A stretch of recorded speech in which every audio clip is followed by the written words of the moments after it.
Hi friends, welcome back to our channel. ఈరోజు మన ఛానల్లో స్టోరీ ఏంటంటే, మూర్ఖులకు హితవు చెప్పడం ఎంత ప్రాణ నష్టమో, మనకి ఎన్ని ఆపదలు కలిగిస్తాయో ఈరోజు స్టోరీలో తెలుసుకుందాం. మరి స్టోరీలోకి వెళ్దామా? స్టోరీ ఏంటంటే, ఏనుగులు కుందేలు. అనగనగా ఒక అడవిలో ఏనుగుల గుంపు ఉండేది. ఒక ఏడాది వర్షాలు కురవక ఆ అడవిలో నీటి ఎద్దడి వచ్చింది. వాగులు, కుంటలు అన్నీ ఎండిపోయాయండి. ఏనుగుల గుంపేమో దాహంతో అల్లాడిపోసాగాయి.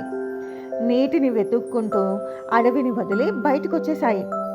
దూరంగా ఇసుకలో వాటికి నీరు ఉన్నట్టు కనిపించింది.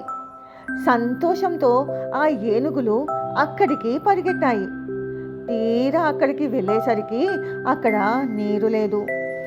మళ్ళీ అక్కడ నుంచి చూసేసరికి దూరంగా నీరు కెరటాలు కొడుతున్నట్లు కనిపించాయండి. మళ్ళీ అక్కడికి పరిగెత్తాయి ఆ ఏనుగులు. అక్కడ కూడా నీరు లేకపోవడంతో నీరసించిపోయాయి. ఏనుగుల కష్టం పక్కనే ఉన్న తుప్పల్లోంచి చూస్తున్న ఓ కుందేలు వాటి ఎదురుగా వచ్చి ఇలా చెప్పిందండి. ఏనుగులు ఏనుగులు, మిమ్మల్ని చాలాసేపటి నుంచి చూస్తున్నాను. మీరు నీరు కోసం చాలా కష్టపడుతున్నారు కదా. మీరేమో ఎండమావిని చూసి నీరు అనుకుంటున్నారు. ఇక్కడికి దగ్గరలో ఒక చెరువు ఉంది, అక్కడికి వెళ్ళి మీ దాహం తీర్చుకోండి అని ఒక ఉచిత సలహా ఇచ్చిందండి ఆ కుందేలు.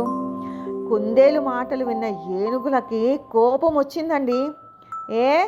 మేము తెలివి తక్కువ వాళ్ళలా కనిపిస్తున్నామా అంటూ ఒక ఏనుగు కోపంతో కుందేలుని తొండంతో పట్టుకుందండి. పాపం, ఎంత వేడుకున్నా ఏడ్చినా వినకుండా దానిని నేలకేసి కొట్టింది.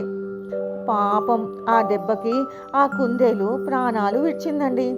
సో చూసారా ఫ్రెండ్స్, మూర్ఖులకి హితవు చెప్పినా మంచి వాళ్ళకే నష్టం.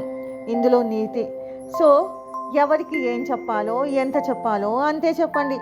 అనవసరంగా మూర్ఖుల ముందు మనము చెప్పి వేస్ట్ అవుతాం. ఫర్ ఎగ్జాంపుల్, చోటోడు ముందు శంఖం ఊదినట్టే. ఇలాంటి ఆసక్తికరమైన విషయాలను మీ ముందుకు తీసుకొస్తుంది మా ఛానల్. మా ఛానల్ని లైక్ చేయండి, కామెంట్ చేయండి, షేర్ చేయండి, సబ్స్క్రైబ్ చేసుకోవడం మాత్రం మర్చిపోకండి. Thank you for watching.